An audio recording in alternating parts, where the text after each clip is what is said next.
ஆச்சாரியரே,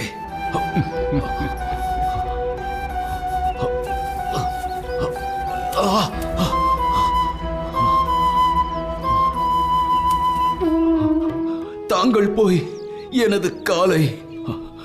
என்ன இது? என் காலில் முள் தைத்த போது நீ துடித்து போனாயே, அந்த நட்பை நான் இன்னும் மறக்கவில்லை. நீ கவனமாக இருக்க வேண்டாமா? வா.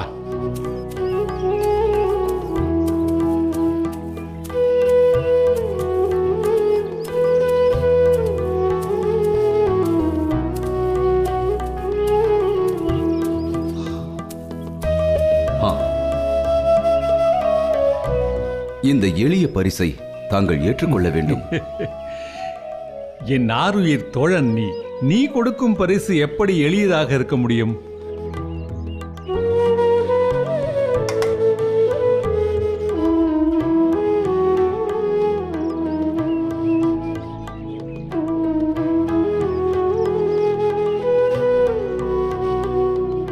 நீ வெகு தூரத்திலிருந்து வந்திருக்கிறாய், ஆகவே களைப்பாக இருப்பாய்.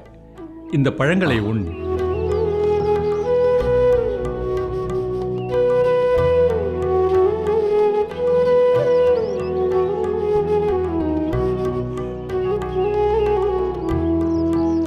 உன் வருகை எனக்கு மகிழ்ச்சி அளிக்கிறது. உன் மகன் திருஷ்டத்யும்னன் மிகச்சிறந்த வீரன். அஸ்திர சஸ்திர வித்தைகளை அசுர வேகத்தில் கற்றுக்கொண்டான். தாங்கள் பரந்த மனது படைத்தவர். இல்லையென்றால் திருஷ்டத்யும்னனின் பிறப்பின் நோக்கத்தை அறிந்த தாங்கள் அவனை தங்கள் மாணவனாக ஏற்றுக்கொண்டிருப்பீர்களா? குருவின் ஸ்தானத்தில் இருப்பவனுக்கு விருப்பு வெறுப்பு என்று ஏதும் இல்லை. அப்படி இருந்தால் அவன் குருவாக இருக்க முடியாது. பயிலும் நோக்கத்தோடு வரும் தகுதியுள்ள மாணவனுக்கு கல்வியை போதிப்பதே ஒரு குருவின் கடமை. அதைத்தான் நான் செய்தேன். ஆச்சாரியரே, 1000 சொன்னாலும் தங்களின் நற்குணம் ஒருவருக்கும் வராது. என் மகனை அஸ்திர சஸ்திர வித்தைகளில் சிறந்த வீரனாக்கிய துரோணாச்சாரியாரே, என் மனமார்ந்த நன்றிகள். தயவு செய்து என்னை ஆச்சாரியர் என்று அழைக்காதே. நீ என்னை துரோணன் என்று பெயர் சொல்லி அழைத்துதான் எத்தனை காலம் ஆகிறது துருபதா? நான் எப்படி தங்களை... அன்று நாம் பால்ய பருவத்தில் இருந்தோம். ஆனால் இன்று நீங்கள் குருவின் ஸ்தானத்தில் இருக்கிறீர்கள். என்றும் நீ எனக்கு நண்பனே, நான் உனக்கு நண்பனே. நன்றி சொல்லத்தான் என்னை தேடி வந்தாயா?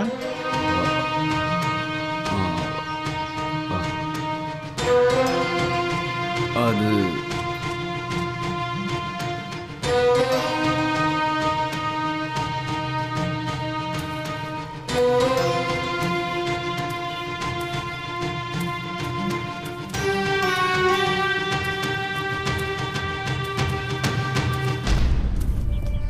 துருபதா, நீ எதையோ சொல்ல நினைக்கிறாய், ஆனால் சொல்லாமல் மென்று விழுங்குகிறாய்.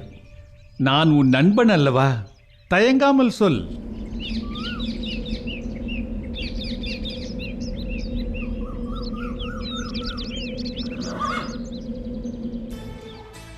பெரியப்பா, பாண்டவர்கள் உயிரோடுதான் இருக்கிறார்கள் என்பதை வெளிப்படையாக அறிவித்து விடலாம் என்று இருந்தேன். ஆனால் அந்த அறிவிப்பால் ஹத்தினாபுரத்தில் மேலும் குழப்பங்கள் ஏற்படுமோ என்று நான் அஞ்சுகிறேன். இல்லை விதுரா, பாண்டவர்கள் உயிரோடு இருப்பதை அறிவிப்பதற்கு இது சரியான தருணம் அல்ல. பாண்டவர்கள் ஐவரும் சூரியனைப் போல் மேற்கே மறைந்திருக்கிறார்கள். உரிய நேரம் வரும்பொழுது கிழக்கே உதிக்கும் சூரியனைப் போல் நிச்சயம் வெளிவருவார்கள். அதுவரை பொறுமையாக இருக்க வேண்டும். பிதாமகரே,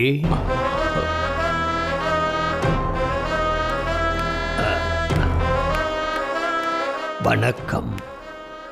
என்ன சகுனி அவர்களே, இந்த பக்கம்? பிதாமகரை சந்திக்க வந்தோம். காரணமில்லாமல் சகுனியின் கண்கள் கூட இமைக்காது என்பதை நான் அறிவேன். வந்ததின் நோக்கம்? நோக்கமா? நான் தங்களிடம் உள்நோக்கத்துடன் வருவேனா? தங்களின் பேரன்கள் பாஞ்சால தேசத்தில் நடக்கவிருக்கும் சுயம்வரத்திற்கு புறப்படுகிறார்கள். அவர்களுக்கு தங்களின் ஆசி அவசியம் என்பதை நான் அறிவேன். ஆகவே அவர்களை தங்களிடம் அழைத்து வந்தேன். என்னுடைய ஆசி கௌரவர்களுக்கு என்றும் உண்டு. அதை நான் நன்கு அறிவேன் பிதாமகரே. இன்னும் ஒரு பிரச்சனை, அதை தாங்கள்தான் தீர்த்து வைக்க வேண்டும். அதற்கு தாங்கள் என்னோடு வர வேண்டும். எங்கே? தாங்களே வந்தால் புரிந்து கொள்வீர்கள்.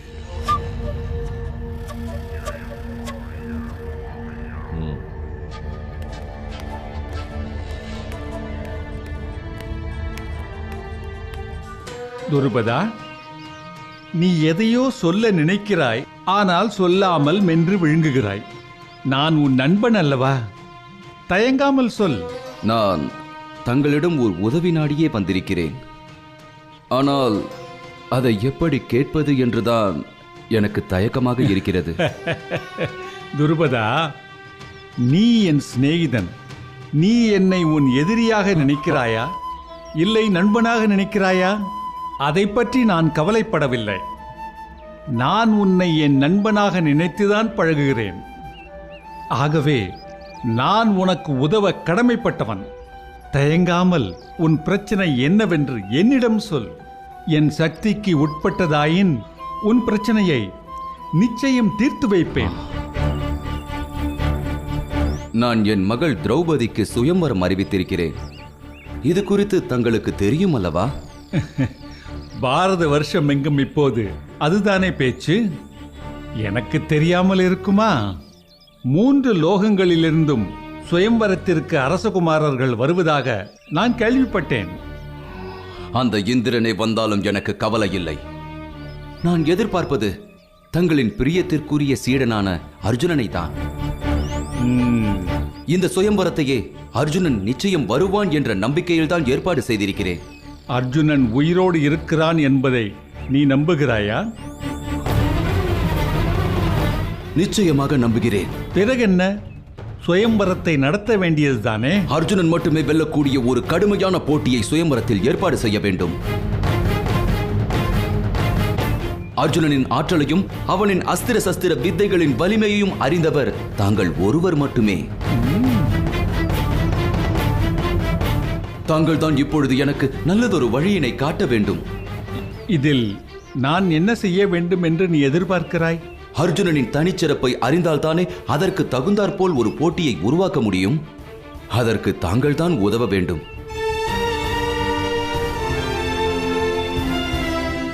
அர்ஜுனன் ஒருவன் மட்டுமே அறிந்த அஸ்திர வித்தை ஏதேனும் உள்ளதா?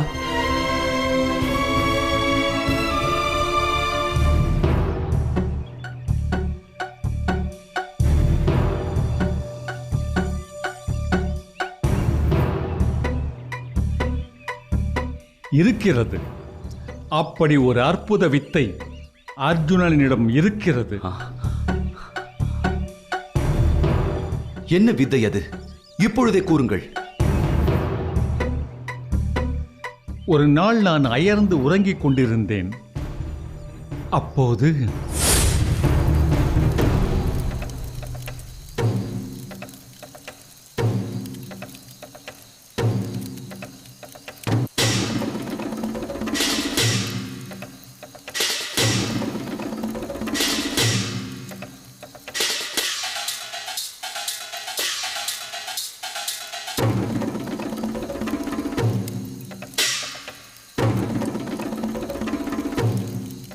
அண்ணா, தீப்பந்தங்களை அணைக்கச் சொல்லுங்கள்.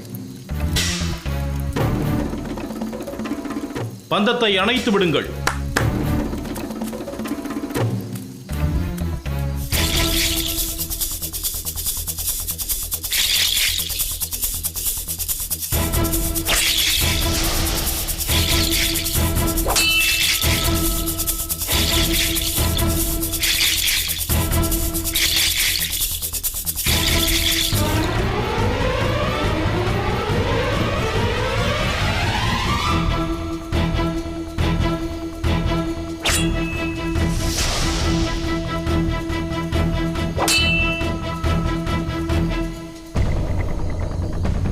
அண்ணா, இப்போது பந்தத்தை ஏற்ற சொல்லுங்கள்.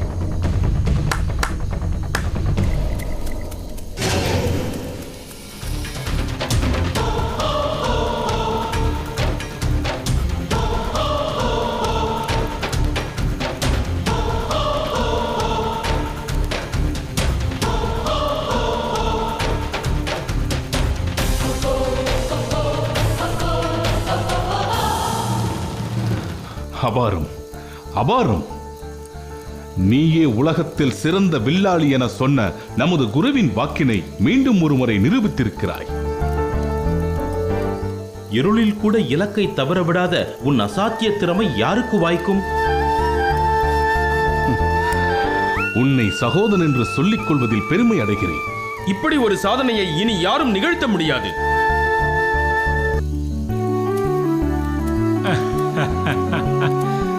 சரியாக சொன்னாய். குருவே, தாங்கள் எப்போது வந்தீர்கள்?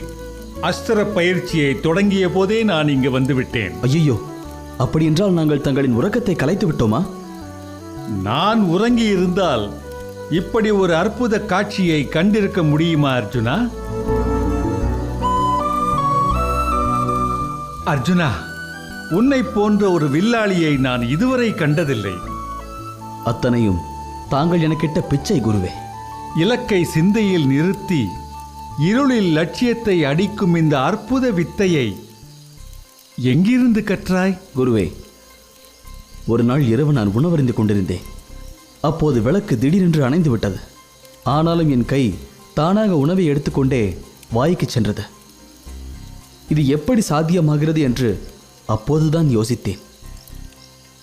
வாய் இருக்கும் இடம் ஏற்கனவே மூளையில் பதிவாயிருக்கிறது. எனவே இருளில் கூட மூளை கைக்கு கட்டளையிட்டு வழிகாட்டுகிறது. அதன் பிறகுதான் நாம் கண்ணால் கண்ட இலக்கை மூளையில் பதிவு செய்துவிட்டால் இருளில் கூட அடிக்க முடியும் என்ற நம்பிக்கை எனக்குள் தோன்றியது.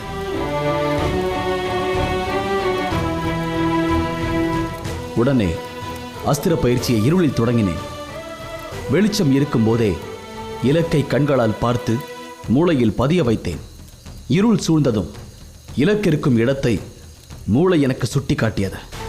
அம்பெய்தி லட்சியத்தை அடித்தேன். குருவிற்கே போதிக்கும் ஆற்றல் பெற்றவன் நீ.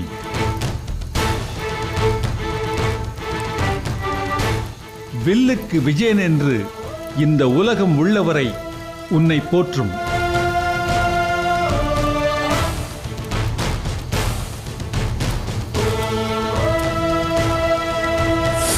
கண்களால் இலக்கை காணாமலே லட்சியத்தினை அம்பு கொண்டு எய்தும் ஆற்றல் இந்த உலகில் அர்ஜுனனிடமே உள்ளது.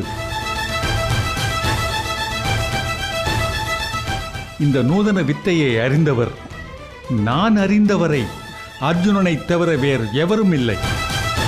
அர்ஜுனனின் இந்த ஆற்றலை மையமாக கொண்டு போட்டியை உருவாக்கு. கண்களுக்கு புலப்படாத வகையில் லட்சியத்தை நிறுத்து. நினைவாற்றலின் உதவியோடு லட்சியத்தை அடிக்க வேண்டுமென நிபந்தனை விதி.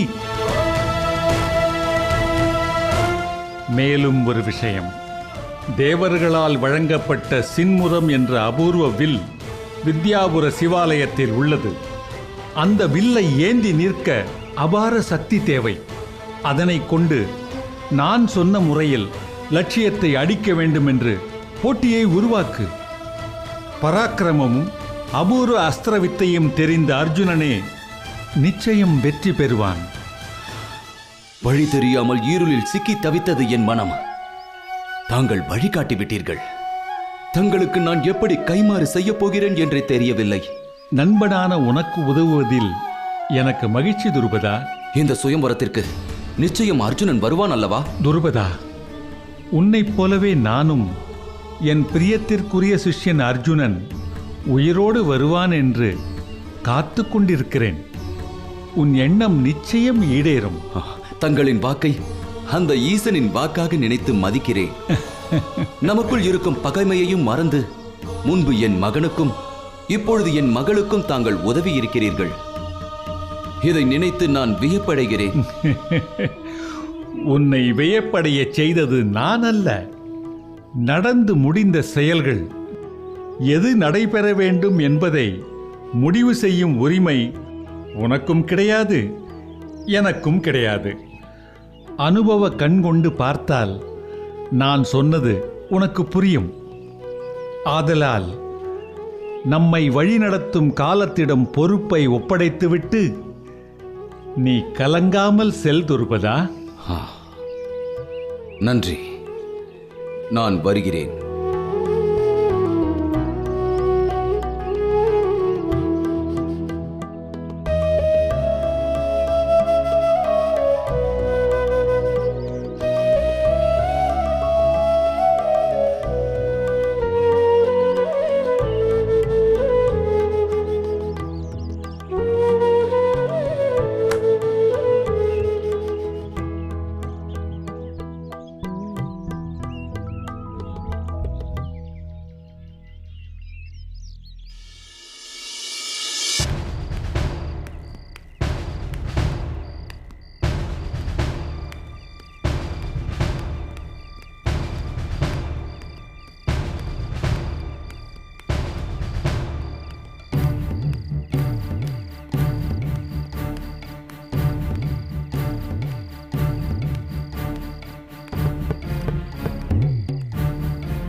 பிதாமகரே, இறந்தவர்கள் தெய்வ நிலையை எய்துகிறார்கள்.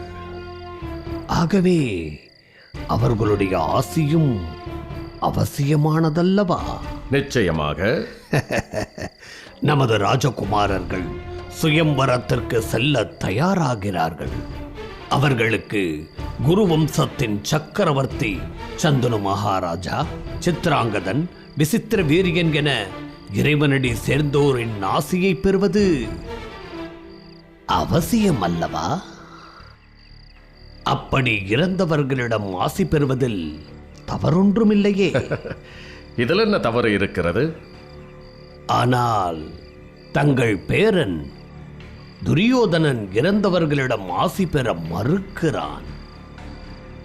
துரியோதனா, உனக்கு இறந்தவர்களின் ஆசி அவசியம். இதில் என்ன உனக்கு சிரமம் இருக்கிறது? சிரமம் ஒன்றும் இல்லை, தேவையற்றது என்று நான் நினைக்கிறேன். இறைவனிடம் ஆசி பெறுவதில் பலனுண்டு. உங்களை போன்ற குலப்பெரியவர்களிடம் ஆசி பெறுவதில் ஒரு அர்த்தம் உண்டு. இறந்தவர்களின் ஆசி என்பது கேட்கவே வேடிக்கையாக உள்ளது என்கிறான் துரியோதனன். துச்சாதனனும் அதற்கு ஒத்து ஊதுகிறான். துரியோதனா, இறந்தவர்களின் ஆசி என்பது சாதாரணமான விஷயம் அல்ல. இறைவன் தரும் வரத்தை விட மேலானது நம் முன்னோர்கள் பித்ருக்களின் ஆசீர்வாதம். நாம் நினைப்பதை விட நம் சந்ததியினர் நன்றாக வாழ வேண்டும் என்று 100 மடங்கு, ஏன் 1000 மடங்கு ஆசைப்படுபவர்கள் நம் பித்ருக்கள். அதனால் எந்த காரியத்தையும் அவர்கள் ஆசி பெற்று செய்வதே சால பொருத்தமாகும். அப்படியானால் தீயில் சிக்கி மாண்ட பாண்டவர்கள் மற்றும் அவர்களது தாய் குந்தி தேவியின் ஆசியும் அவசியமல்லவா?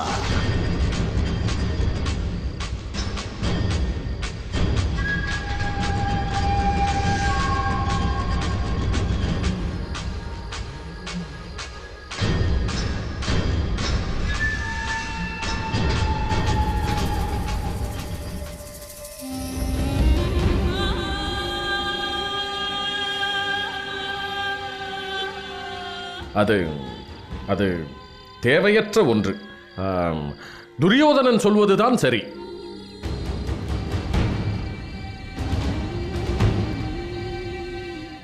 அது ஏன் பிதாமகரே? சற்று முன்புதான் இறைவனின் வரத்தை விட மேலானது பித்ருக்களின் ஆசி என்றீர்கள். அதற்குள் கருத்தை மாற்றிக்கொண்டீர்களா? பாண்டவர்கள் வயதில் இளையோர், எனவே அவர்களிடம் ஆசி பெறுவது அவசியமில்லாதது.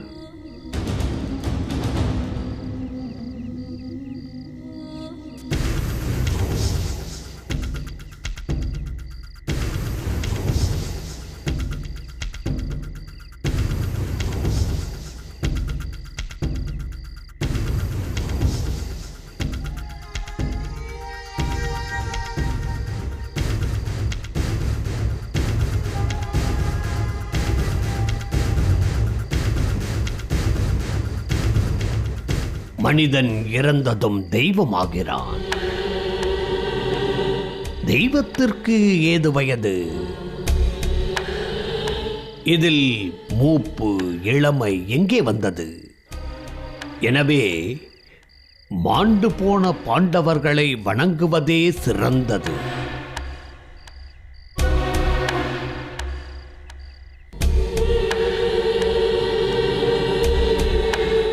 நான் சொல்வது சரியா பிதாமகரே?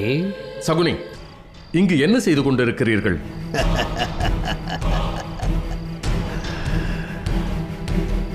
மாண்ட பாண்டவர்களை வணங்க ஏற்பாடு செய்கிறேன்.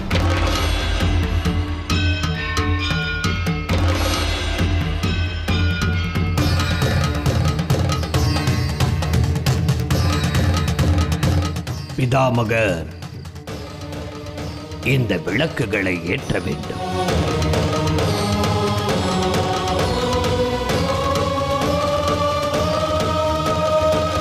நான் இதற்காக ஏற்ற வேண்டும். என்னால் இயலாது. பாண்டவர்கள் தீயில் கருகி மாண்டு வெகு நாட்களாகிறதல்லவா?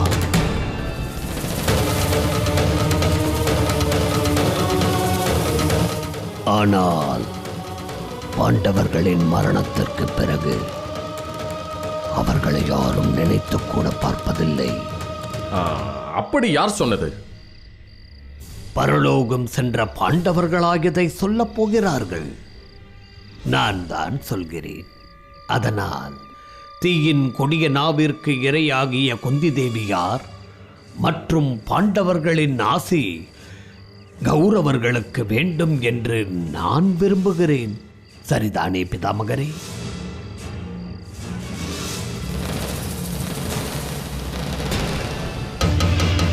பிதாமகரே, தாங்களே தங்களின் திருக்கரங்களால் மாண்டு போன பாண்டவர்களுக்கு விளக்கேற்ற வேண்டும். இறைவனடி சேர்ந்த பாண்டவர்களின் ஆசி கௌரவர்களுக்கு கிட்ட பிரார்த்திக்க வேண்டும். வாருங்கள். இல்லை, முடியாது. என்னால் முடியாது. ஏன் முடியாது? பாண்டவர்கள் ஆத்மா சாந்தியற்று பேயாக அலைவதாக எண்ணுகிறீர்களா?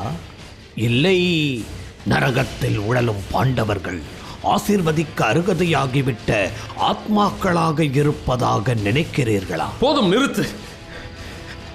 இப்பொழுது உனக்கு என்ன? இந்த விளக்குகளை ஏற்ற வேண்டும், அவ்வளவுதானே? ஏற்றுகிறேன்.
இறைவனோடு இறைவனாக நிற்கும் பாண்டவர்களே, நீர்தான் கௌரவர்களின் வெற்றிக்கு வழிகாட்ட வேண்டும்.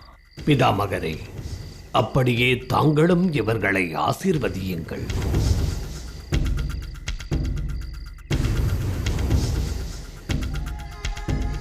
வாழ்த்துக்கள். எழுந்திருங்கள்.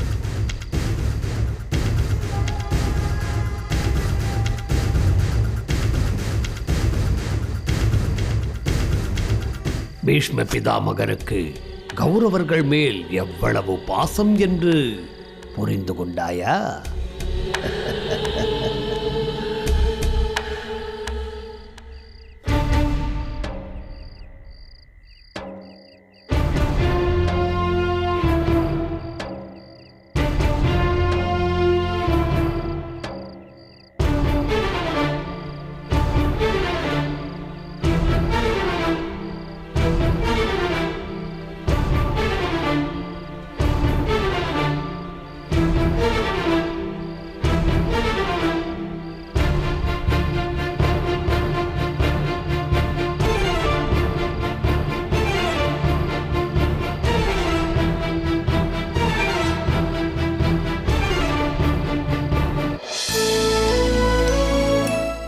சத்யஜித் அண்ணா. அர்ஜுனன் தங்குவதற்கான விசேஷ அறைகள் தயாராகி கொண்டிருக்கிறது அல்லவா? ஆமண்ணா. அர்ஜுனனை வரவேற்பதற்காக ஏற்பாடுகள் எல்லாம் எப்படி நடந்து கொண்டிருக்கின்றன? பலமாக நடந்து கொண்டிருக்கின்றன. பிறகு அர்ஜுனன் எதை விரும்பி உண்பான் என்பதை அறிந்து கொண்டீர்கள் அல்லவா? ஆம், ஒற்றன் மூலம் அறிந்து அர்ஜுனனுக்கு பிடித்தமான அனைத்து வகை உணவுகளையும் தயார் செய்ய ஏற்பாடு செய்துள்ளோம் தந்தையே. பலே பலே பலே. அர்ஜுனன் வருவான் என்று நம்புகிறீர்களா? சத்யஜித், உனக்கு இப்படி ஒரு அவநம்பிக்கை எப்படி ஏற்பட்டது? அர்ஜுனன் நிச்சயம் வருவான், திரௌபதியை மணப்பான். அவனுக்கு பரிசளிக்க நான் எதை தரப்போகிறேன் தெரியுமா? திரௌபதி, திரௌபதி!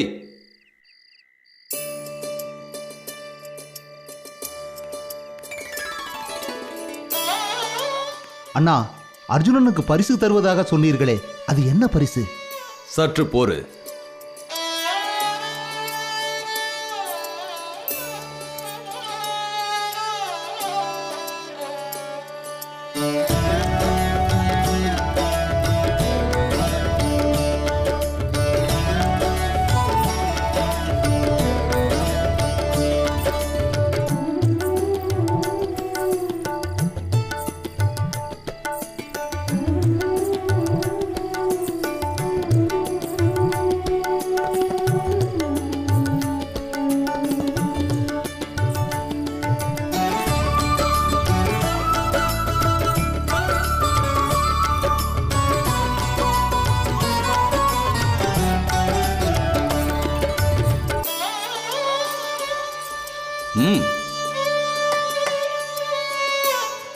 திரௌபதி, உனது கரங்களாலேயே இந்த வஸ்திரத்தை அகற்று.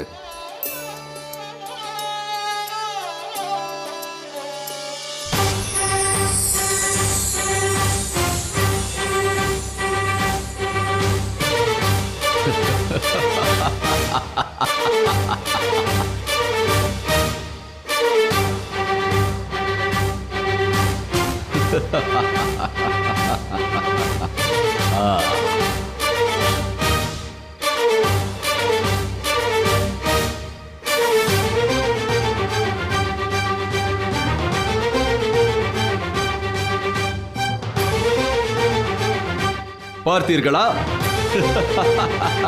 என் மருமகன் அர்ஜுனனுக்காக நான் உருவாக்கிய பரிசினை. இப்படி ஒரு மணிமகுடம் பாரத வருஷத்தில் எங்குமே கிடையாது. பாஞ்சால தேசத்தின் கஜானாவில் இருக்கும் செல்வங்களுக்கு இணையானது இந்த மணிமகுடம்.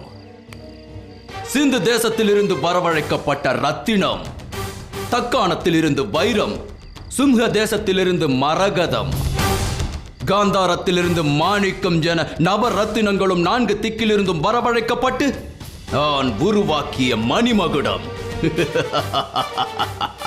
எந்த மணிமகுடம் என் மருமகனின் சிரசை அலங்கரிக்கப் போகும் அந்த அழகிய காட்சியினை காண்பதற்காக காத்திருக்கிறேன்.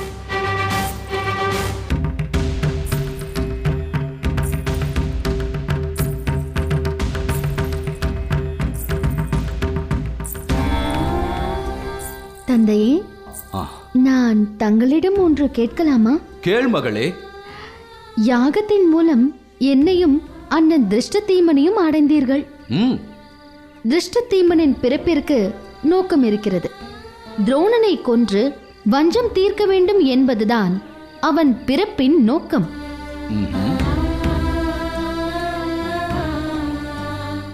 ஆனால் என் பிறப்பின் நோக்கம் என்னவோ?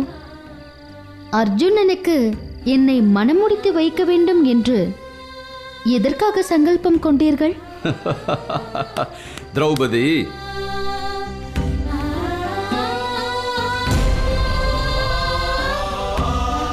துரோணரிடம் நான் பட்ட அவமானத்தின் போது நேர்ந்த சம்பவத்தை நீ அறிந்திருக்க மாட்டாய். நீ மட்டுமல்ல, இந்த பாஞ்சால தேசத்தில் இருக்கும் ஒருவரும் அறிந்திருக்க மாட்டார்கள். குருவே, இதோ நீங்கள் கேட்ட குருதட்சணை. அகம்பாவம் பிடித்த துருபதா, என் தந்தையின் பாதம் தொட்டு வணங்கு.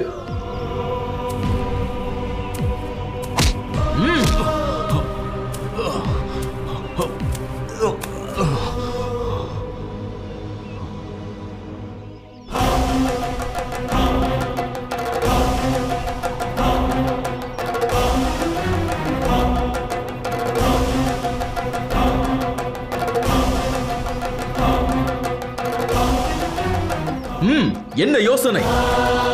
என் தந்தையின் பாதத்தை தொழுது நீ செய்த பாவத்தை கழுவிக்கொள்.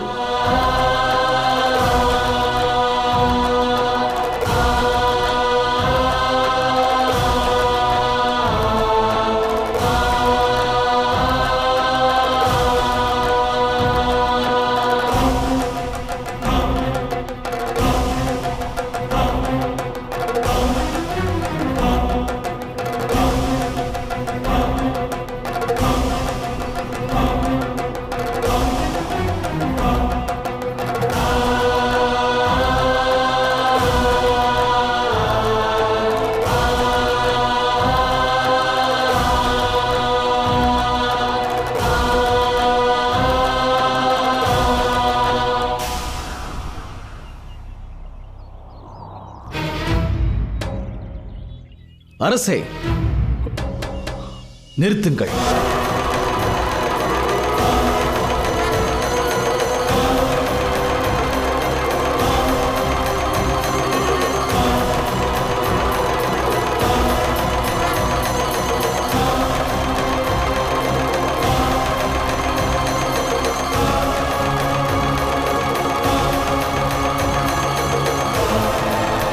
அரசே, நீங்கள் என்னிடம் சிறைப்பட்டிருக்கலாம்.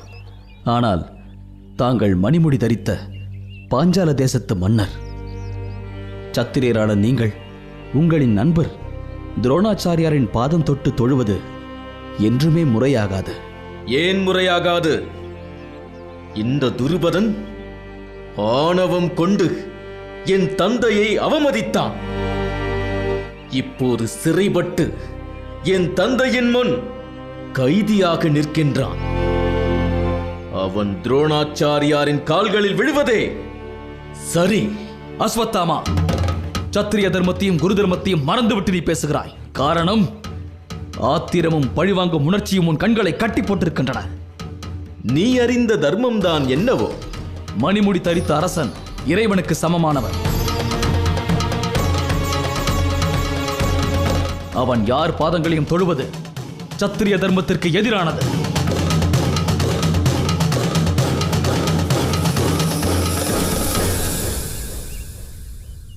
மணிமுடியை இழந்த நிலையில்தானே தற்போது துருபதன் இருக்கிறான். இல்லை, மணிமுடியை இழந்துவிட்டால் இந்த பாஞ்சால மன்னன் சாதாரண மனிதனே. அதாவது குருவின் நண்பன் துருபதன், அவ்வளவே. ஒரு நண்பன் இன்னொரு நண்பனின் கால்களில் விழுவதால் குருவிற்கு என்ன பெருமை கிடைத்துவிடப் போகிறது?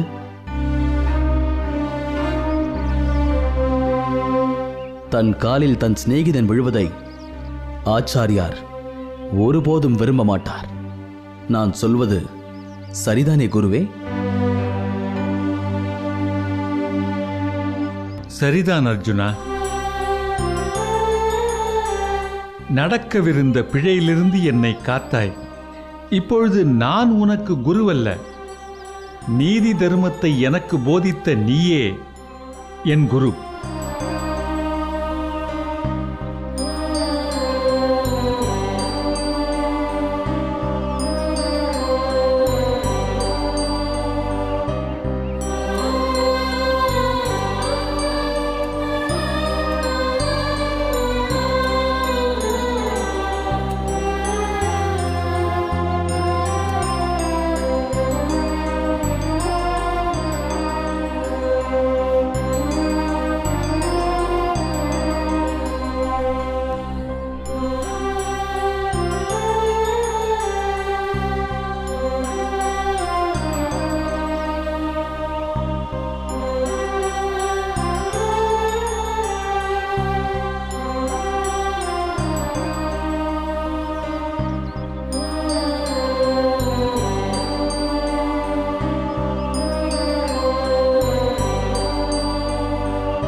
என் சத்ருவான துரோணரின் கால்களில் நான் விழுந்தபோது தடுத்து என் மானத்தை காப்பாற்றினான் அர்ஜுனன். இதை வார்த்தைகளால் சொன்னால் உங்கள் யாருக்கும் புரியாது.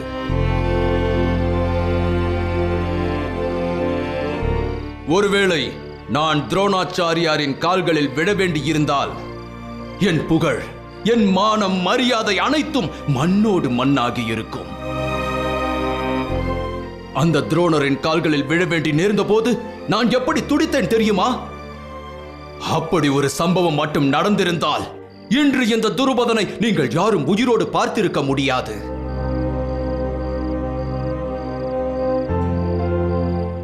அன்று அர்ஜுனன் ஆற்றிய அந்த காரியம் ஒரு சத்திரியனான என் ஆன்மாவில் படிய இருந்த கரையை தடுத்து விட்டது. அது மட்டுமல்ல, தன் குருவிற்காக தான் இப்படி ஒரு காரியத்தை செய்ய நேர்ந்தது என்று அர்ஜுனன் என்னிடம் மன்னிப்பும் கேட்டான். அன்றே முடிவு செய்தேன், இந்த உலகத்திலேயே சிறந்த பரிசொன்றை அர்ஜுனனுக்கு தானமாக தருவது என்று. அந்த பரிசு பொன்னாகவோ பொருளாகவோ இல்லை ஆளும் மண்ணாகவோ இருந்தால் அது பொருத்தமாக இருக்காது. அது அர்ஜுனனின் தகுதிக்கு ஏற்புடையதாகவும் இருக்காது. அதனால்தான் பஞ்சபூதங்களின் அம்சங்களோடு அக்னியிலிருந்து உன்னை மகளாக பெற்றேன். விலை மதிப்பே இல்லாத உன்னை அர்ஜுனனுக்கு பரிசாக கொடுப்பதற்கு துடித்துக் கொண்டிருக்கிறேன். அர்ஜுனனை உங்கள் மருமகனாக தேர்ந்தெடுத்ததில் அரசியல் உள்நோக்கம் இருப்பது போல் தோன்றுகிறதே. உண்மைதான். குரு தேசத்திற்கும் எனக்கும் காலம் காலமாக தீராத பகை இருந்து கொண்டு தான் இருக்கிறது. அன்று பசுக்களை கவர்ந்தான் விசித்திர வீரியன். அத்தினாபுரத்தின் வாரிசை அதனால் நான் சிறையில் தள்ளினேன். பொங்கி எழுந்தார் பீஷ்மர் பிதாமகர். அதனால் நான் பீஷ்மரின் பகையை சம்பாதித்தேன். அவரோ என்னை போரில் தோற்கடித்து மேலும் அவமதிப்புக்குள்ளாக்கினார். அன்றே பிறந்தது வஞ்சம். பாஞ்சால தேசமும் குரு தேசமும் தீராத பகை கொண்டது. பிறகு குரு வம்சத்தின் குலகுருவான துரோணாச்சாரியா என்னை சிறைப்பிடித்தார். என் நாட்டையே எனக்கு பரிசாக தந்து என்னை அவமதித்தார். நான் பட்ட அவமானங்கள் இன்னும் என் நெஞ்சில் கனலாக எரிந்து கொண்டிருக்கிறது.